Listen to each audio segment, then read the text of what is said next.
Senhoras e senhores, seguidores do Conversas Pretas, hoje estamos na segunda parte das três sessões a respeito da temática tolerância. Na primeira parte, foi dedicada à tolerância sobre o aspecto filosófico e político da questão, né? Passei pelos filósofos da Idade Moderna, sobretudo em relação aos liberais, ao pensamento liberal, depois os pensadores da esquerda sobre a questão da tolerância, e por último os pensadores do século XX, mais final, e a virada para o século XXI. Hoje, nessa segunda parte, vai ser tratado o direito internacional dos direitos humanos, a tolerância sob a perspectiva desse campo do direito. E também a Constituição brasileira, como ela trata a tolerância, e também o direito constitucional comparado. Bom, em primeiro lugar, devo dizer a vocês que isso não é um tema de facilidade, ele gera uma complexidade muito grande. Costumo dizer que é um oceano, né?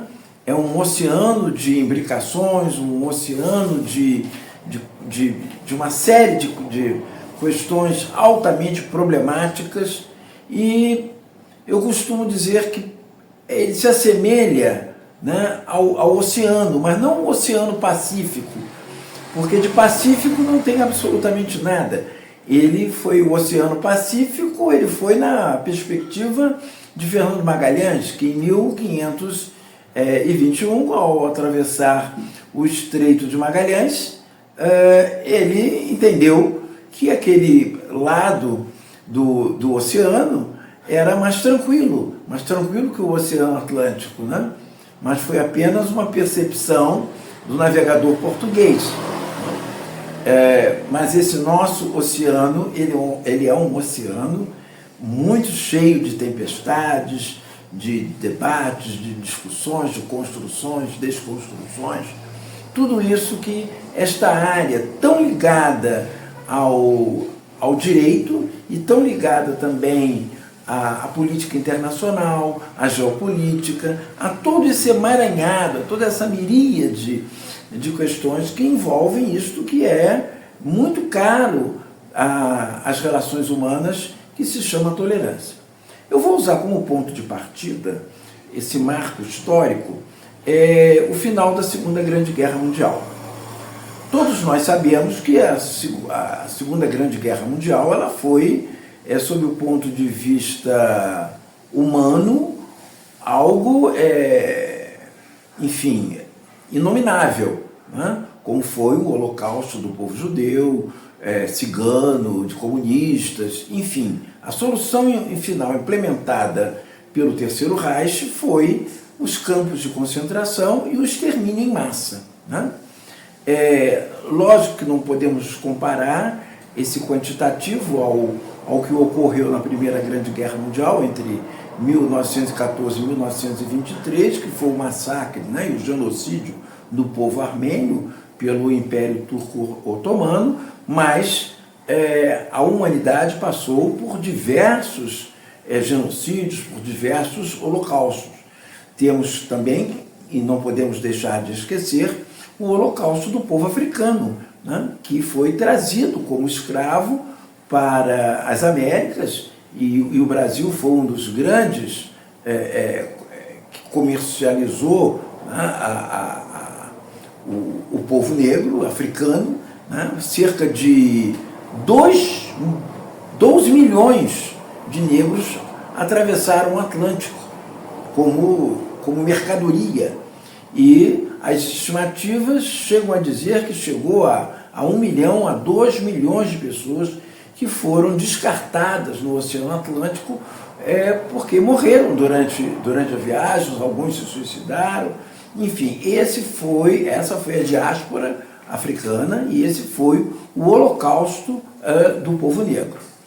Mas vamos voltar aqui à questão dos documentos principais, né, do final da Segunda Grande Guerra Mundial. A Segunda Grande Guerra Mundial, ela, ao final, houve a extinção da Liga das Nações e a instituição do que hoje nós conhecemos como Nações Unidas, como Organização das Nações Unidas. Eu gostaria de trazer para vocês o que diz o preâmbulo, né, da Carta das Nações Unidas. Diz assim: nós, os povos das Nações Unidas, resolvidos a preservar as gerações vindouras do flagelo da guerra, que por 2 vezes, no espaço da nossa vida, trouxe sofrimentos indizíveis à humanidade, e a reafirmar a fé dos direitos fundamentais do homem, na dignidade e no valor do ser humano, na igualdade de direitos dos homens e das mulheres, assim como das nações grandes e pequenas, e a estabelecer condições sobre as quais a justiça e o respeito às obrigações decorrentes de tratados e de outras fontes do direito internacional possam ser mantidos, e a promover o progresso social e melhores condições de vida dentro de uma liberdade ampla. Este é o primeiro parágrafo do preâmbulo da Carta das Nações Unidas.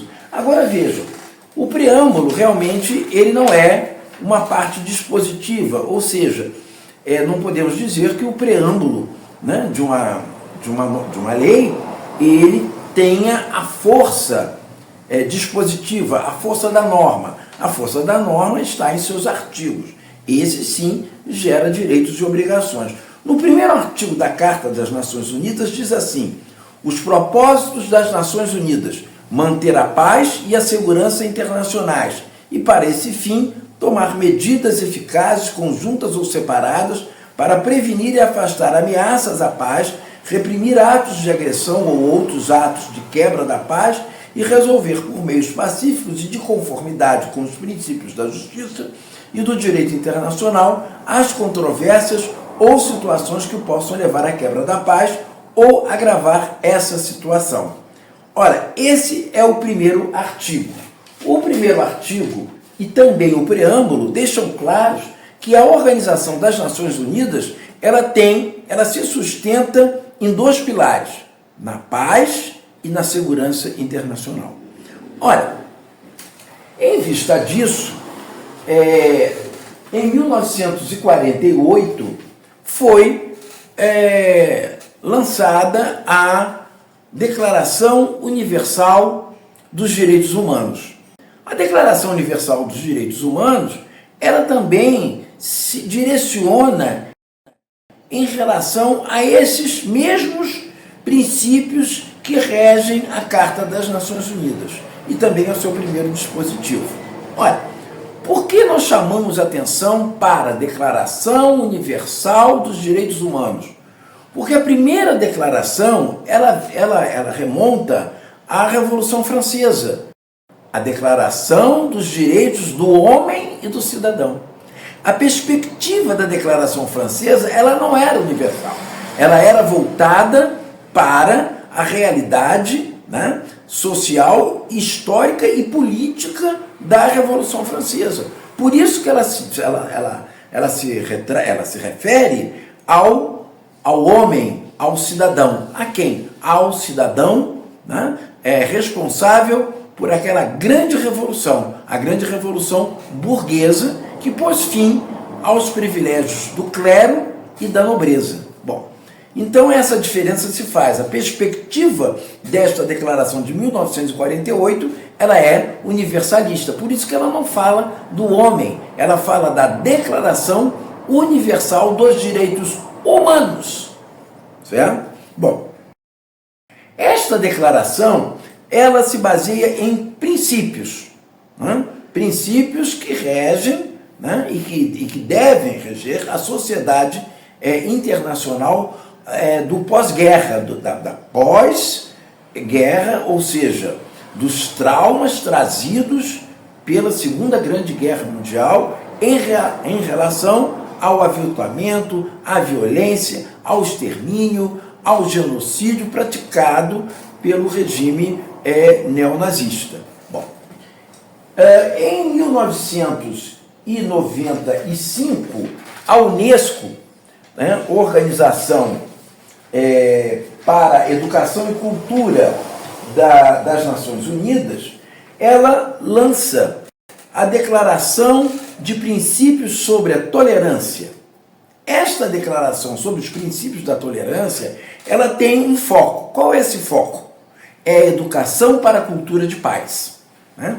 Esta declaração vocês podem encontrar no site Brasil da Unesco, né? E também tem um farto material a esse respeito. Por exemplo, um extremamente interessante o que vocês poderão encontrar lá, são reflexões sobre a tolerância.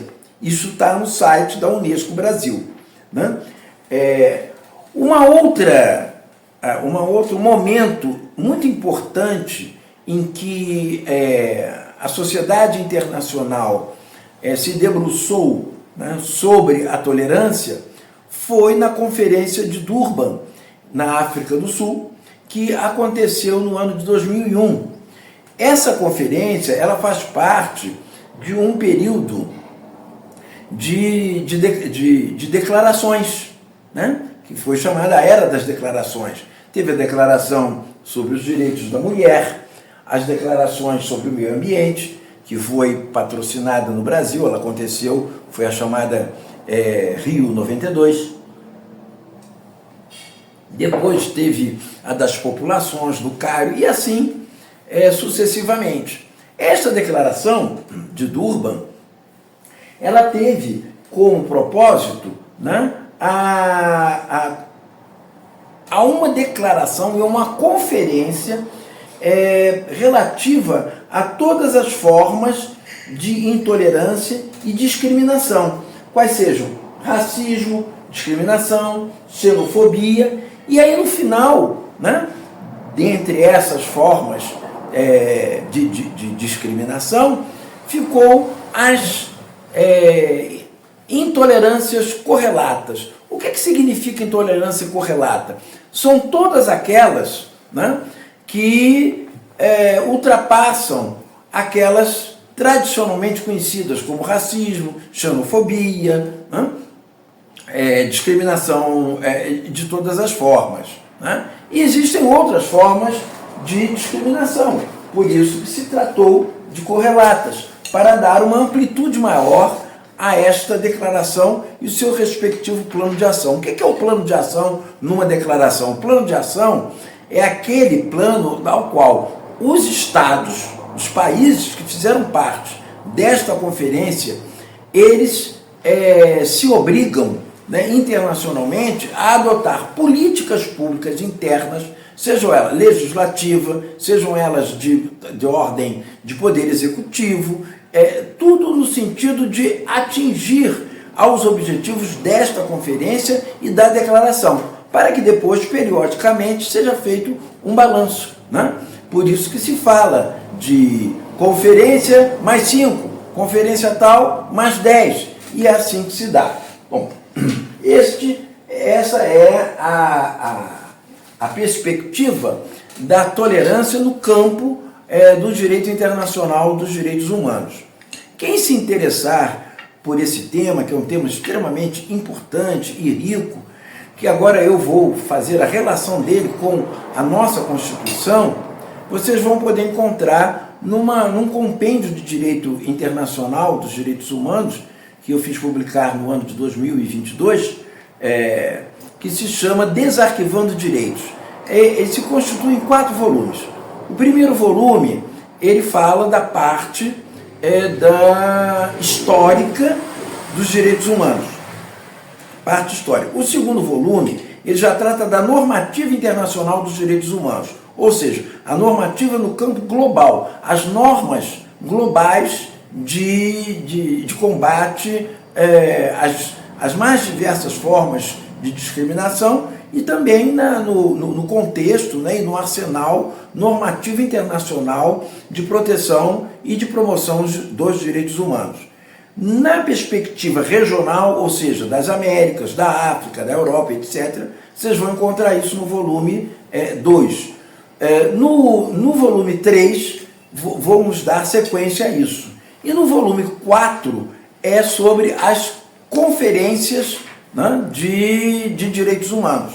Ali vocês vão encontrar tudo, os hiperlinks, vocês vão ter acesso às bibliotecas, as universidades mais importantes no mundo, em cada um dos continentes, as grandes universidades brasileiras, públicas, tanto federais quanto estaduais, com seus núcleos, né, e com seus observatórios de direitos humanos, é uma ferramenta extraordinária para todos os operadores do direito e militantes na área dos direitos humanos.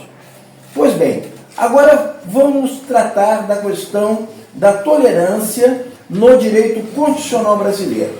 Veja bem, o termo tolerância no direito constitucional brasileiro, ele não aparece. Ele vai aparecer lá nos direitos fundamentais, como rol, né, de direitos que garantem que as pessoas têm a sua liberdade, né, de expressão, a sua liberdade de pensamento, a sua liberdade religiosa, de organização sindical, de todos aqueles direitos que nós entendemos como direitos pertencentes e inerentes, aqueles que dizem respeito à dignidade da pessoa humana. E isto no plano do direito interno, a gente pode entender, né, a semelhança do direito internacional, que isso diz respeito à tolerância. O artigo 4º da nossa Constituição diz o seguinte: a República Federativa do Brasil rege nas suas relações internacionais pelos seguintes princípios: independência nacional e no inciso 2, prevalência dos direitos humanos. Ora, aqui o que está se dizendo? Relações internacionais.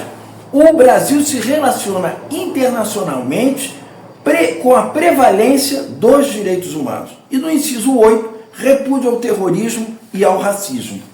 Ora, feito isso, nós podemos entender que a Constituição brasileira, lá no seu artigo 5º, ela vai dizer que os tratados de direitos humanos ratificados pelo Brasil, eles se incorporam, né, como emenda constitucional ao rol dos direitos fundamentais, ou seja, ele amplia o rol dos direitos fundamentais.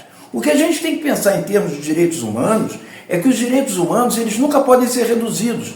Direitos humanos, eles têm que ser ampliados. Direitos humanos é um princípio aberto.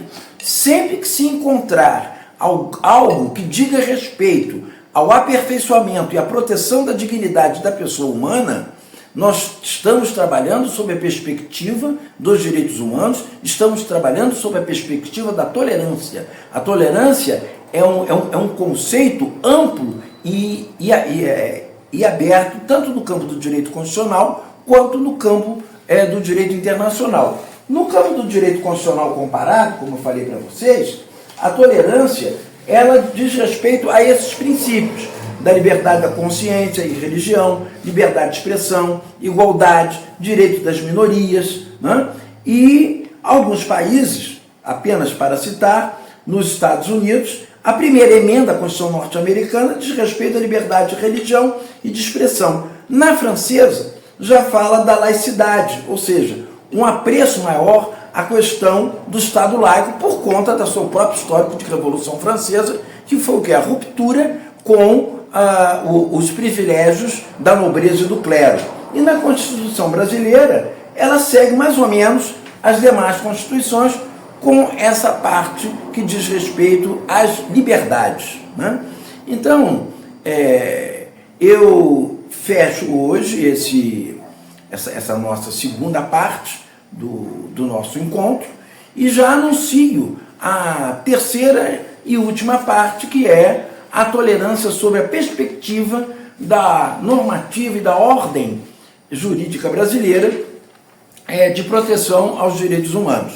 Então lá nós vamos trabalhar com a questão da intolerância religiosa, do racismo do esporte, na internet, tudo isso. No nosso próximo encontro nós vamos tratar disso. Por hora, hoje, eu encerro fechando uma pequena reflexão e uma pequena exposição sobre o que vem a ser a intolerância nessas três perspectivas: na internacional dos direitos humanos, na do direito constitucional brasileiro, né, e na do direito constitucional comparado.